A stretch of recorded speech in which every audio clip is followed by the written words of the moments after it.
হাই everyone, মোৰ আগৰ ভিডিঅ'ত আপোনালোকক জনাইছিলোঁ যে কামেশ্বৰ মন্দিৰৰ পৰা আহি বেলেগ এখন ঠাই চাবলৈ যাম। সেয়ে এতিয়া দুয়োজনীয়ে ঠাইখিনি চাবলৈ ওলাই আহিলোঁ। পুৱামক্কা পাহাৰৰ কাষৰ ৰাস্তাৰে আমি শ্বৰ্টকাট কৰিলোঁ যাতে সোনকালে ঠাইখিনিলৈ গৈ পাওঁ। কিন্তু কি হ'ব, শ্বৰ্টকাট কৰোঁতে এয়াহে হ'ল।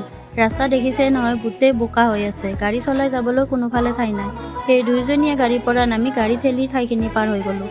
এনেকৈ আকৌ গাড়ী ষ্টাৰ্ট কৰি দুয়োজনীয়ে গন্তব্যস্থানলৈ আগবাঢ়িলোঁ। ৱাও, ফাইনেলি ঠাইখিনি আহি পালোঁ। আপোনালোকেও যদি এই ঠাইখিনিলৈ কেতিয়াবা আহে, মুখৰ পৰা ৱাও শব্দটো নিশ্চয় ওলাব, যেনেকৈ মোৰ মুখৰ পৰা ওলাইছে। ভিউ চাওকচোন, ইমান ধুনীয়া। ঠাইখিনি নিশ্চয় ধৰিব পাৰিছে, হাজোৰ পৰা বংশৰলৈ যোৱা এই নতুন 4 লেন ৰাস্তাটো।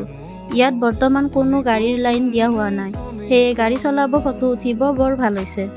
মই আগতে আহিছোঁ যদিও ফটো উঠা হোৱা নাছিল, সেয়ে কেইখনমান ভাল ফটো উঠিবৰ বাবে ঠাইখিনিলৈ আহিলোঁ। ছোৱালী যিহেতু, আমাৰ আকৌ ফটো মেইন, সেয়ে বহুকেইখন ফটো উঠিলোঁ, ৰিলছ বনালোঁ। বাৰু যিয়ে নহওক, দুপৰীয়া হৈছে, ইয়াত আমি দুজনীৰ বাহিৰে আন কোনো নাই।